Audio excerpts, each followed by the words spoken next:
Assalamualaikum warahmatullahi wabarakatuh. Selamat siang semuanya. Selamat berjumpa kembali dengan saya Ulfah Melida di pembelajaran karya tulis ilmiah. Pada pertemuan yang lalu kita sudah membahas persiapan penulisan karya tulis ilmiah yang dimulai dari penentuan topik, kemudian ada pembatasan topik sampai pada pengumpulan kajian pustaka. Nah, dari beberapa yang sudah menunjukkan hasil belajarnya dari penentuan topik sampai pada pencarian pustaka, beberapa yang saya baca itu menunjukkan bahwa banyak yang belum memahami substansi dari karya tulis ilmiah itu sendiri. Jadi hari ini saya akan mengulas kembali sebetulnya bagaimana sih karya tulis ilmiah itu, yang disebut dengan karya tulis ilmiah itu seperti apa. Nah, itu sebelum masuk ada sebuah quote yang saya ambil dari Helvi Tiana Rosa yang mengatakan bahwa ketika sebuah karya selesai ditulis, maka pengarang tak mati, ia baru saja memperpanjang umurnya lagi. Nah, harapannya ketika nanti kalian bisa membuat sebuah karya tulis ilmiah, kalian baru saja memperpanjang usia kalian, karena nanti ketika kita sudah tidak ada di dunia ini, karya kita yang sudah dipublikasi itu akan tetap ada dan bisa dibaca oleh orang lain, juga bisa dirasakan manfaatnya oleh orang yang membaca itu. Baik. Nah, sebetulnya karya tulis ilmiah itu tidak sekedar menyampaikan teori di bagian pendahuluan, pembahasan, kemudian diberikan simpulan. Tidak hanya begitu. Kita juga harus tahu bahwa karya tulis ilmiah itu bukan menuliskan definisi, tetapi menawarkan solusi atas dasar teori. Jadi kita itu tidak menjabarkan stroke adalah sebuah penyakit yang biasanya dialami oleh siapa, kemudian penyebab yang biasanya terlihat dari penyakit ini adalah sebagai berikut. Tidak hanya seperti itu, kita tidak menuliskan definisi-definisi dari bidang-bidang ilmu tertentu, tetapi kita menawarkan solusi atas dasar teori. Kita kaitkan dengan teori yang pernah disampaikan oleh dokter di bidang syaraf misalnya, tentang penyakit stroke yang dialami oleh usia 30-an. Nah, itu langsung diimplementasikan, langsung diterapkan pada permasalahan yang terjadi. Jadi kita tidak hanya membual ya, tidak hanya menunjukkan teori-teori saja, tetapi kita implementasikan, kita terapkan teori itu kepada masalah yang terjadi saat ini, begitu. Nah, itulah mengapa dalam menuliskan karya tulis ilmiah ini kita mulai dari penentuan topik. Topik ini artinya adalah bidang ilmu tertentu yang dikuasai atau diminati atau juga diinginkan untuk diteliti. Kalian bebas memilih topik-topik dari bidang ilmu manapun. Bisa dari kesehatan, bisa dari teknologi, bisa dari bahasa, budaya, agama, akidah, akhlak, matematika sekalipun, sejarah, dan lain sebagainya. Banyak sekali topik yang bisa kita ambil ya. Nah, dari topik yang sudah kita pilih itu, misalnya nih kalian suka di bidang biologi, kalian tuh pengen sekali mencari tahu di bidang biologi. Nah, dari bidang itu kemudian kalian telusuri ada masalah apa sih di bidang biologi itu, di topik biologi ini tadi ada masalah apa yang sering terjadi di sana, itu apa yang saat ini banyak diperbincangkan oleh orang lain pada bidang biologi itu.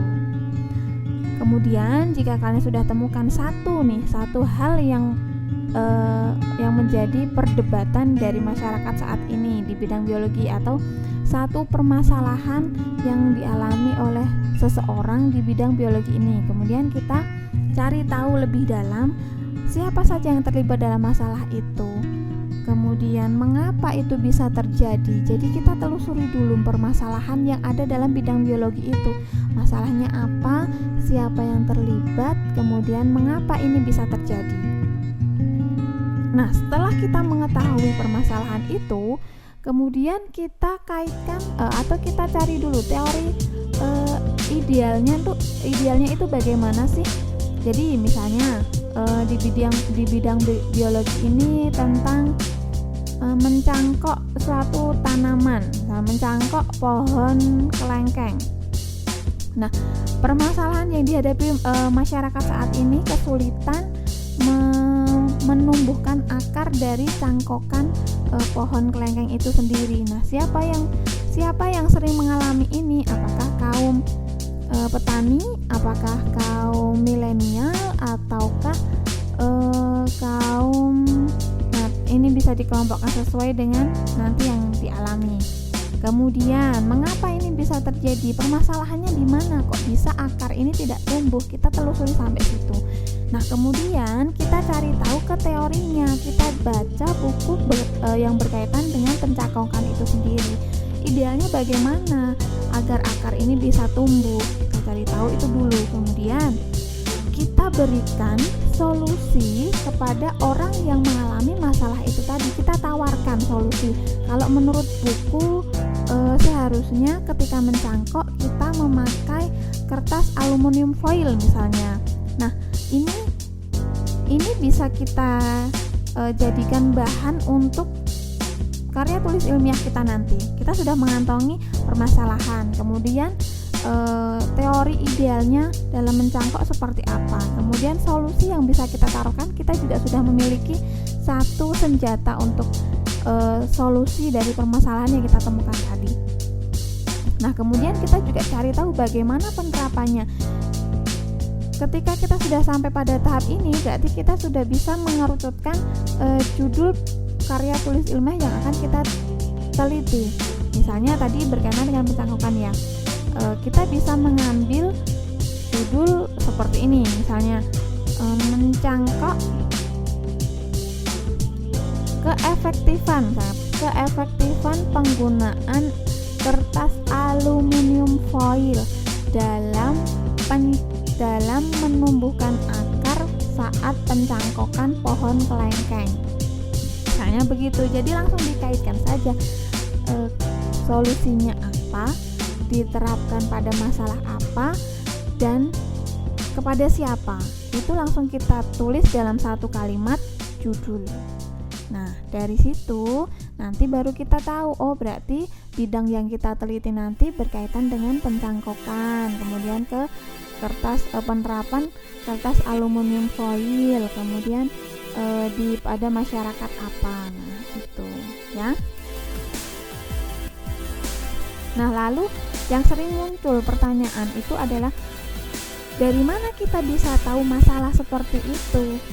Dari mana kita bisa mengetahui kondisi-kondisi terkini berkaitan dengan topik yang kita pilih? Nah, solusinya, jawabannya adalah baca, dan baca. Baca ini bisa membaca apa saja ya. Bisa media massa, bisa media sosial, bisa jurnal penelitian, bisa juga yang lainnya. Nah, saat ini media itu sudah banyak sekali, tidak terbatas pada media cetak dan media visual, TV dan koran itu, tapi juga ada media sosial ini, ada Instagram, ada Facebook, ada Twitter, dan yang lain sebagainya.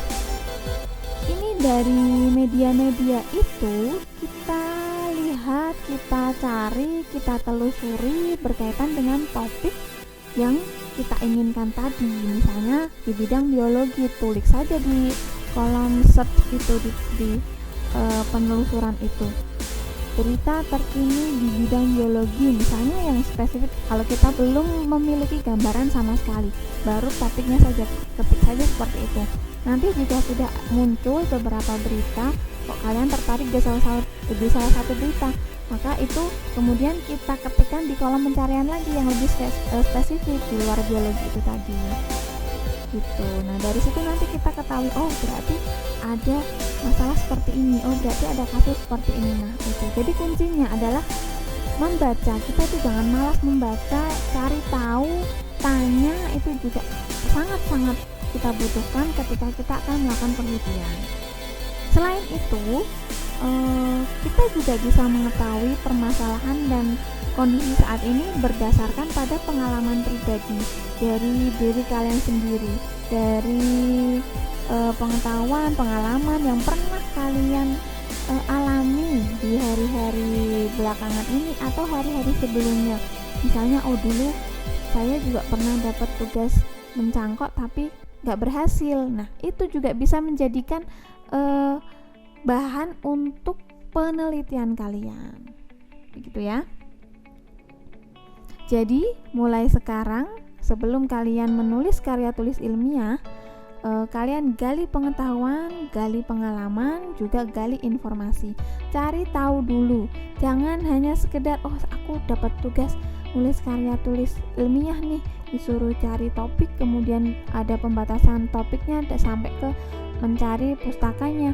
Ya udah deh, aku cari di Google, kemudian browsing, tinggal copy paste, dikirimkan ke Google Classroom, udah selesai. Tidak seperti itu ya. Karya tulis ilmiah itu tidak sekedar oh aku dapat judul ini, kemudian asal tulis saja, copy paste, cari di blognya orang lain kemudian dikirim. Nggak bisa, karena karya tulis ilmiah ini nanti prosesnya panjang. Kalian harus menemukan tadi dulu permasalahan, kemudian kalian tawarkan solusi, kemudian dilakukan penelitian. Solusinya ini ketika diterapkan itu berhasil tidak, kalian harus melakukan uji coba seperti itu.